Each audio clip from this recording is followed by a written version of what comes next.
époque où les fruits de la science menacent de mettre fin à toute vie humaine, où le capitalisme moribond semble capable de tout emporter avec lui, nous nous trouvons plus à même de vouloir découvrir les origines ultimes de ce cauchemar.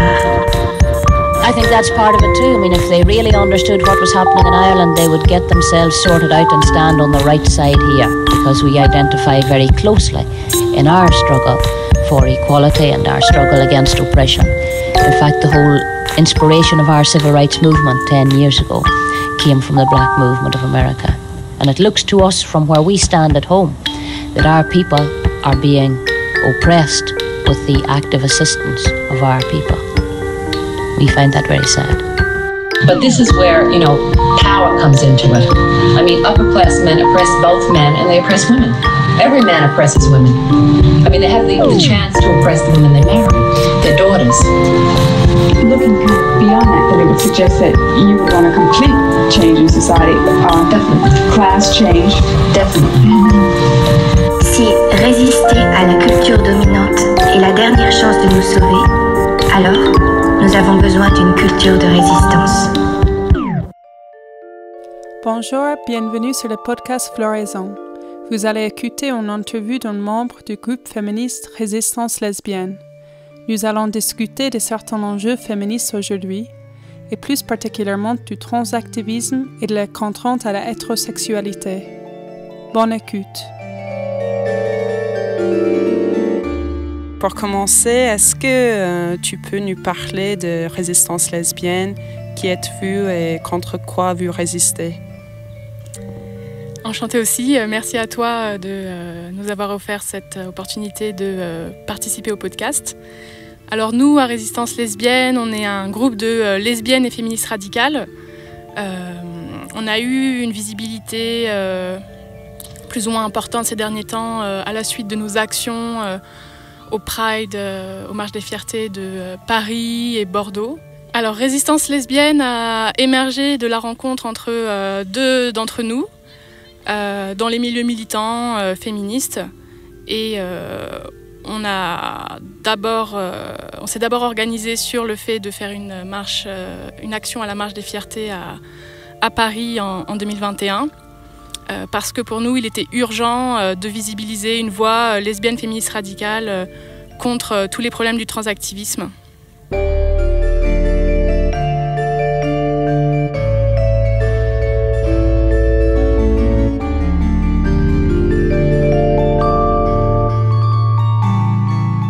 Peut-être tu peux nous définir quelques mots en définition de mots lesbienne, parce que même ces mots-là, ça fait objet du débat récemment. J'ai lu en ligne, il y avait des groupes féministes qui ont défini le lesbianisme comme une personne non-homme qui est attirée par une autre personne non-homme. Est-ce que à Résistance lesbienne, vous partagez ces définitions de mots lesbiennes? Alors non, pas du tout.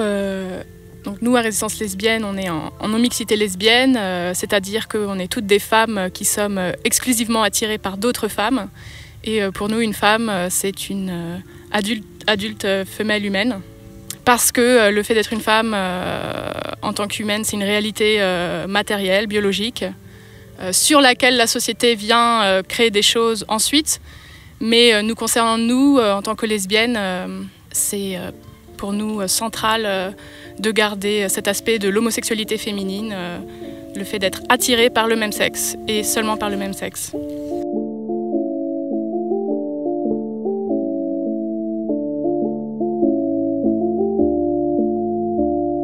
Est-ce que tu pourrais nous définir ce que tu appelles le transactivisme ? Alors nous, on se mobilise notamment contre le transactivisme parce que c'est un mouvement masculiniste qui a émergé depuis quelques années dans pas mal de pays occidentaux et notamment en France. Et je dis un mouvement masculiniste parce que c'est un mouvement qui est porté par des militants qui sont principalement des hommes, ou en tout cas ce sont des sphères dans lesquelles ce sont les hommes qui ont le plus de pouvoir et qui sont les plus agressifs sur les revendications. Et ces revendications partent de l'idée que être un homme, être une femme, c'est une identité totalement déconnectée de la réalité matérielle de chacun et de chacune. Et à partir de cette idée, Il y a beaucoup de conséquences misogynes et lesbophobes. Et pour parler des conséquences lesbophobes, c'est surtout que d'une part, on se retrouve avec des hommes qui viennent s'identifier femmes et lesbiennes et qui insistent, voire même nous agressent régulièrement pour avoir accès aux espaces lesbiens, que ce soit les bars, les applis de rencontres ou toute sociabilité lesbienne. Également, ils veulent venir phagocyter les groupes lesbiens, et l'ont fait d'ailleurs depuis plusieurs années. Et d'autre part, le problème du transactivisme en termes de lesbophobie, c'est lié au fait que ce type de militantisme capitalise sur l'oppression lesbophobe que subissent pas mal de lesbiennes, surtout les lesbiennes qui ne se conforment pas à la féminité, qui n'ont pas l'air féminines, entre guillemets. Ces lesbiennes peuvent avoir un mal-être lié au fait d'être dans une société qui n'accepte pas en fait le fait que ce soit des femmes uniquement attirées par les autres femmes. Et cela peut mener certaines d'entre elles à vouloir transitionner socialement, médicalement, en homme trans. Et on remarque que beaucoup de lesbiennes qui vont dans ce parcours de transition vont rapidement faire des mastectomies. Et pour nous, c'est une manifestation directe de la manière dont le transactivisme vient agresser, mutiler les corps de lesbiennes parce que homosexuelles. Mais justement, j'ai remarqué que y a quand même pas mal de femmes, et qui ne sont pas forcément lesbiennes d'ailleurs, qui peuvent être bisexuelles ou même hétérosexuelles, qui souhaitent transitionner vers le genre homme. Et donc j'ai l'impression, pour ma part en tout cas, que c'est pas dû uniquement à la lesbophobie de la société, mais que c'est dû aussi au fait que certaines femmes, donc encore une fois qui ne sont pas forcément lesbiennes, peinent à s'identifier aux stéréotypes de genre féminin ou ne veulent pas rentrer dans les cases sociales de ce qu'implique être une femme aujourd'hui. Et donc pour cette raison développent donc ce malaise qui n'est pas donc propre forcément à leur orientation sexuelle et décident donc de transitionner. Qu'est-ce que tu penses de ça ? Alors oui, c'est vrai que nous, à Résistance lesbienne, on se focalise surtout sur les lesbiennes concernées par cette transition. Mais oui, évidemment, il y a des femmes bisexuelles et hétérosexuelles qui veulent transitionner. Alors pour les bisexuelles, c'est possible qu'il y ait quand même un élément de lesbophobie, quand même, parce qu'elles sont attirées par les femmes aussi et enregistrent pas mal de messages lesbophobes elles-mêmes. Mais c'est vrai que tu as tout à fait raison, que c'est pas toujours lié à l'orientation sexuelle. Et ça me fait penser au fait que le point commun en fait entre toutes ces femmes, c'est aussi une volonté d'échapper à la sexualisation, à la pornification que nous imposent les hommes. Et ça, je pense que même quand tu es hétéro, tu veux pas être traité comme un bout de viande à chaque fois, à chaque minute de ta vie. Et donc c'est tout à fait normal que avec l'hégémonie maintenant des discours de transition, certaines femmes non lesbiennes veuillent aller par là. Et j'aimerais parler de votre mode d'action. Tu as déjà dit que vous avez participé aux manifestations et j'ai vu qu'il y avait une manifestation, je crois, l'année dernière et vous avez le banderole qui mutile nos sœurs lesbiennes. Et je veux savoir si tu as une réponse à votre propre question, la question de résistance lesbienne. Alors cette banderole, c'était à la manifestation du 8 mars à Paris cette année, en 2022, qu'on l'avait. On voulait sensibiliser sur le fait que c'est toute une industrie pharmaceutique, médicale, appuyée par le monde politique, qui vient vendre ces opérations mutilantes, puisqu'il s'agit tout simplement d'enlever les seins, en fait, de femmes qui n'ont aucun problème à ce niveau-là, aucun problème de santé, en tout cas physique. Donc voilà, pour nous, la réponse à cette question, qui mutile nos sœurs lesbiennes, eh bien, ce sont les chirurgiens, les médecins, les psychiatres et tous les hommes et aussi les femmes politiques qui soutiennent tout ça, en fait. Sur ces questions-là de mastectomie, est-ce que ce n'est pas le choix de chaque personne de faire ce qu'il ou elle veut avec leur propre corps est-ce que ça, pour vous, est-ce que ça, c'est pas la définition de féminisme, que chacune est libre de faire ce qu'il ou elle veut avec son corps?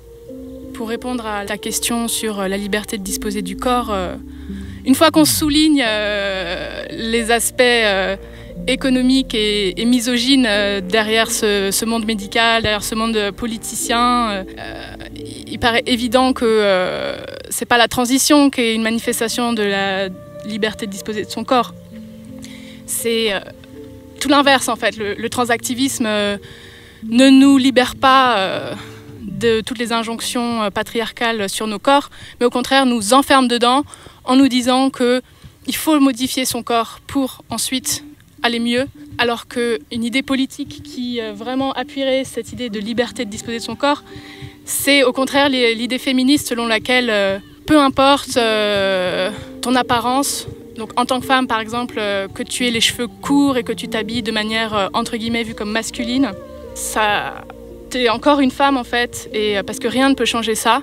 Voilà. Et du coup pour nous la vraie liberté de disposer de son corps, c'est à la fois déjà d'une part la liberté de vivre notre lesbianisme, c'est-à-dire une sexualité libérée de tout pénis, et aussi la vraie liberté de disposer de notre corps, c'est aussi pour nous de pouvoir être des femmes, des lesbiennes qui aimons les autres femmes et qui avons l'apparence dont on a envie, tout en pouvant naviguer dans la société sans recevoir de la violence et de la discrimination parce qu'on ne ressemble pas au stéréotype de ce que devrait être une femme, c'est-à-dire hétérosexuelle, féminine, douce, etc. Et ces slogans-là qui mutilent nos sœurs lesbiennes, et vous avez un autre banderole, les lesbiennes ont besoin du féminisme, pas des transitions mutilantes. Est-ce que ces slogans, est-ce qu'ils ont été bien reçus par la communauté LGBT et par les féministes pendant les manifs de 8 mars et les manifs de fierté? Est-ce qu'ils ont été bien reçus, ces slogans? Alors pendant le 8 mars en tant que tel, vu qu'il y a eu très rapidement des violences physiques à la fois contre des femmes de l'Amazone et aussi du coup contre des femmes de résistance lesbienne, on n'est pas forcément consciente des retours sur place, mais oui, en tout cas ce qu'on a vu après sur les réseaux, ce sont les militants transactivistes, queer, féministes libérales qui s'offusquent du fait qu'on utilise le mot mutilation. Alors que pour nous, c'est un terme important à utiliser pour nommer une réalité en fait, qui est mutilante de manière objective. Et on a l'impression que utiliser un autre mot pour parler de ça serait juste un euphémisme qui viendrait cacher l'horreur en fait, de ce qu'il y a derrière ça.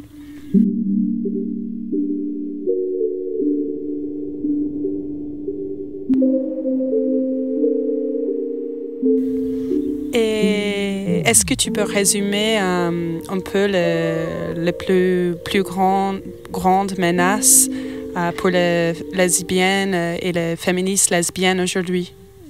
Alors évidemment, vu qu'il y a une offensive transactiviste très agressive, à la fois au niveau des lois, mais aussi au niveau militant, local, c'est vrai que le problème transactiviste, il vient nous embêter dès qu'on veut faire quoi que ce soit en non-mixité femme, en non-mixité lesbienne, même si on veut parler de quelque chose de totalement différent. À partir du moment où on veut en parler que entre femmes, que entre lesbiennes, on commence à avoir des problèmes venant des transactivistes. Donc évidemment, c'est une menace très importante aujourd'hui en France pour les lesbiennes. Mais évidemment, quand la catégorie lesbienne regroupe des lesbiennes qui viennent de différents endroits, différents parcours et dont la vie est aussi très affectée à la fois par les enjeux de racisme, les enjeux de pauvreté, de précarité qui touchent beaucoup les lesbiennes. Il y a aussi la lesbophobie conservatrice qu'on connaît depuis plusieurs années, qui est un problème pour un grand nombre d'adolescentes lesbiennes, de jeunes femmes lesbiennes ou de lesbiennes en général dans la rue quand on se prend des violences lesbophobes, des agressions. Donc disons que en fait, la menace principale des lesbiennes, pour être plus générale, c'est l'hétérosexualité obligatoire que cette société veut de plein de manières nous imposer, et notamment par le transactivisme, mouvement par lequel cette injonction à l'hétérosexualité obligatoire est en ce moment la plus agressive. Et comment ça, le transactivisme soutient cette notion d'hétérosexualité obligatoire? Eh bien, déjà, quand les milieux queer acceptent totalement et promeuvent les discours de lesbienne à pénis ou de sexualité lesbienne avec pénis, eh bien, en fait, c'est une promotion totale de l'hétérosexualité. Et c'est plus qu'une promotion, c'est une obligation, puisque aujourd'hui, dans ces milieux, quand on est lesbienne et qu'on dit qu'on ne veut pas de pénis, on se fait agresser de plein de manières. Donc en fait, ce qui se passe quand une lesbienne se fait agresser dans un milieu queer parce qu'elle dit qu'elle ne veut pas de pénis, c'est que c'est une femme qui refuse l'hétérosexualité qui se fait agresser, en fait. Donc pour nous, c'est une manifestation évidente de cette hétérosexualité obligatoire. Et aussi, il y a l'autre aspect des lesbiennes concernées par la transition qui vont devenir des hommes, entre guillemets, trans. Si elles restent en relation avec des femmes, etc., elles deviennent officiellement des couples hétéros, avec un passing hétéro, etc.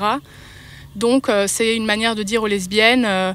Bon, c'est ok que tu veuilles relationner avec une autre femme, à condition que toi, tu te donnes cette apparence d'hétérosexualité. Oui, donc en fait, si on comprend bien l'idée dans le transactivisme et dans le militantisme queer en général, c'est que la définition de l'orientation sexuelle a complètement changé. Elle n'est plus définie en fait par le sexe et par l'idée simplement d'une attirance pour une personne de même sexe, attirance exclusive, mais que maintenant c'est devenu lié à quelque chose qui se rapproche au genre, puisqu'être une femme ou un homme n'est absolument plus lié à notre réalité biologique. Eh bien dans ce cas-là, l'homosexualité, finalement ce n'est plus une homosexualité, mais une sorte d'homogenrisme, mais en fait on ne sait pas exactement ce que ça veut dire. Et même encore pire, dans les milieux queer, être simplement homosexuel, entre guillemets, cis, c'est boring. T'as rien à apporter, tu connais rien aux luttes sociales, t'as rien à apporter à la libération des opprimés, puisque tu fais partie des dominants maintenant. Et en parlant d'hétérosexualité, le féminisme lesbien a-t-il quelque chose à offrir aux féministes hétérosexuels? Alors en premier point, je dirais que évidemment oui, parce que en tant que lesbiennes, on est également des femmes. Donc nous sommes des sujets à part entière du féminisme. Et tout comme il est très important et enrichissant de lire et de s'intéresser au travail des femmes d'autres groupes marginalisés, il est très important de lire et de s'intéresser à ce que vivent les lesbiennes en tant que femmes qui n'aiment que les femmes. Et également, le féminisme lesbien vient apporter, c'est le seul en fait, qui vient apporter une critique de l'hétérosexualité obligatoire, c'est-à-dire l'idée que l'hétérosexualité, c'est pas simplement une orientation sexuelle en patriarcat, c'est aussi organisé par l'État, par les institutions, par la classe des hommes, pour venir influencer la sexualité des femmes et faire en sorte que les femmes, sans se poser de questions, se tournent vers des relations hétérosexuelles, le couple hétérosexuel, la maternité, sans vraiment jamais se poser la question de leur propre désir en fait. C'est pour ça aussi que le féminisme lesbien, parfois, est très important pour toutes les femmes, parce que certaines femmes qui n'ont jamais eu l'occasion de se poser ces questions-là pour elles-mêmes, de leur propre désir, entrent dans le féminisme, finissent par tomber sur des textes féministes lesbiens ou parler à d'autres lesbiennes, découvrir les trajectoires de lesbiennes, et elles-mêmes en fait se rendent compte que elles n'ont jamais désiré les hommes, elles n'ont jamais vraiment aimé les hommes dans leur relation de couple, et ça peut aussi leur permettre de redécouvrir, de poser des mots sur du désir, de l'affection, de l'amour qu'elles ont pu éprouver tout au long de leur enfance, adolescence, jeunesse ou tout au long de leur vie en fait, pour d'autres femmes, mais qu'elles n'avaient jamais nommé comme telles parce que la question s'était jamais posée pour elles. Elles rentraient juste dans le moule et faisaient ce que la société leur disait de manière plus ou moins consciente et voilà. Et sur ces points-là, moi-même, j'étais beaucoup inspirée par un texte d'une féministe lesbienne. C'était un texte anglais. Et c'était sur ces questions-là. Et le texte s'appelait « Est-ce que le féminisme lesbien est toujours pertinent aujourd'hui » de Angela Wilde. Et j'ai voulu savoir à Résistance lesbienne quels sont les textes ou les féministes qui vous ont inspiré et qui vous ont aidé à développer vos convictions féministes? Je dirais qu'on a 3 grands courants féministes qui nous inspirent. Côté francophone, on est beaucoup inspiré par les féministes matérialistes comme Christine Delphi, Colette Guillaumin ou Nicole Claude Mathieu, toutes lesbiennes d'ailleurs. Donc, ce sont des femmes qui ont théorisé, visibilisé le patriarcat comme étant le système de l'oppression de la classe des hommes par la classe des femmes. Ce sont également des femmes qui ont beaucoup visibiliser le fait que ce patriarcat se croise avec du racisme et du classisme. Également, je dirais, le deuxième courant qui nous inspire beaucoup, ce sont toutes les féministes radicales anglophones, à la fois des années 70-80 et d'aujourd'hui, comme du coup Adrienne Rich, Sheila Jeffries, Janice Raymond. Également, de manière plus récente, Claire Euchan. Et ça m'amène du coup au troisième courant féministe qui nous inspire beaucoup à Résistance lesbienne, c'est-à-dire les féministes radicales lesbiennes racisées qui parlent du patriarcat depuis leur propre expérience du patriarcat, c'est-à-dire un mélange de misogynie et de racisme. Ce sont aussi souvent des textes qui parlent des problématiques de l'impérialisme, du colonialisme, pardon. Et pour nous, c'est important à intégrer parce que pour nous, le féminisme radical est là pour la libération de toutes les femmes. Donc, on veut être sensibilisé et sensibiliser les autres féministes aux oppressions entre femmes pour qu'on puisse faire en sorte que ça arrête de nous diviser. Et du coup, notamment l'une des lesbiennes qui a beaucoup écrit sur le racisme et qui nous inspire beaucoup, c'est Audre Lorde.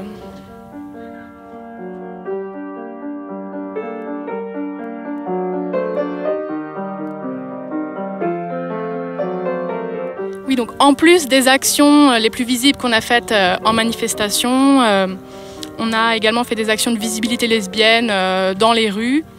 Notamment, on a fait des œuvres artistiques lesbiennes avec des slogans comme « Le printemps sera doux avec les goudous », ça c'était pour la journée de visibilité lesbienne en avril. Et aussi en juin, on a voulu peindre un message de solidarité qui était lesbienne contre la persécution des femmes musulmanes pour un féminisme radical décolonial. Pour nous, c'est également important de parler de ce racisme particulièrement agressif en France depuis plusieurs décennies, parce que on est quand même dans un contexte où certes on a une domination des queers, mais au contexte national, international, on a aussi une montée de plus en plus inquiétante de l'extrême droite, de la droite, dont les discours sont en train de phagocyter tous les autres partis politiques, et notamment les discours sur l'identité française, l'immigration, etc. Et souvent dans ces discours, les femmes qui sont directement ciblées et qui sont en fait une sorte de lieu de lutte identitaire entre hommes politiques, eh bien, ce sont les femmes musulmanes qui portent le foulard. Et nous, on veut un peu prendre le contre-pied de certains discours en France en montrant en fait que quand on est féministe radicale, on ne peut pas accepter ces discours si violents et ces lois si violentes qui ciblent un groupe de femmes en fait. Un groupe de femmes qui est doublement, voire triplement marginalisé dans la France qui est censée être une démocratie mais qui évidemment ne traite pas toutes ses citoyennes de la même manière.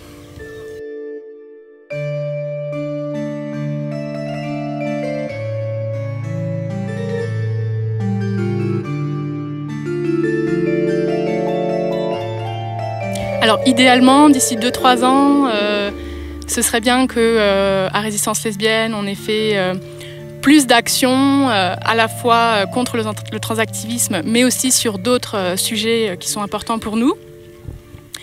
Mais également, on espère inspirer en fait d'autres lesbiennes féministes radicales en France à vouloir créer leur propre groupe. C'est vrai qu'on aimerait bien voir d'ici 2-3 ans en France un vrai mouvement lesbien à proprement parler, où la communauté lesbienne est ravivée, où il y a plein d'événements lesbiens, plein de groupes lesbiens qui font différentes actions. Déjà, je pense que ce serait une bonne première étape.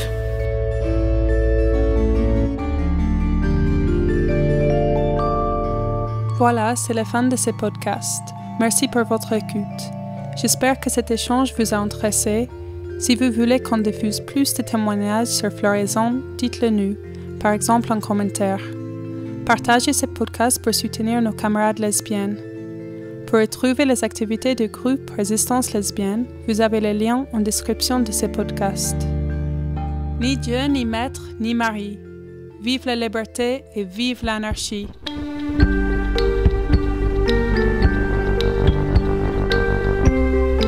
But when people fight, that is something. It does grab the attention, and it should, because it's real stuff. It isn't just this symbolic game of, oh, it makes me feel good, I have my sign and stuff. Well, I don't care about that. If it was not ineffective, I would much rather have a nice, polite, peaceful, nobody is put in danger, nobody gets hurt, no one gets arrested, nobody gets hit on the head by a cop, and not even a window is broken. Ideal, except it doesn't work that way. L'organisation ne profitera jamais qu'aux organisateurs. La technologie ne profitera jamais qu'aux technologues et aux technocrates. Point. Et tout le reste, que ce soit le monde naturel, avec ses minerais, ses matières premières, ou ses humains, ne sont jamais que les instruments et les moyens qu'utilisent la technologie et les technocrates pour arriver à leur fin, c'est-à-dire un surcroît de puissance. L'organisation cybernétique de la société, le gouvernement par la machine, c'est l'inverse rigoureux de l'anarchie. C'est exactement l'inverse. Our planet is dying. Actually, she's being drawn and quartered. We are on the verge of complete biotic collapse. And that is 500 million years of evolution gone. We are out of soil, we are out of species, and we are out of time. We really need to start thinking like a serious resistance movement, because this is a war. I know it's been going on 10,000 years. It feels like daily life. The lights are on, the cupboards are full, but this is a war. And if anyone is left to look back 100 years from now, they are going to wonder, what the fuck was wrong with us? That we didn't fight like hell when our planet was going down. Now you love something or you wouldn't be here. Whatever you love, it is under assault. Love is a verb. We've got to let that love call us to action.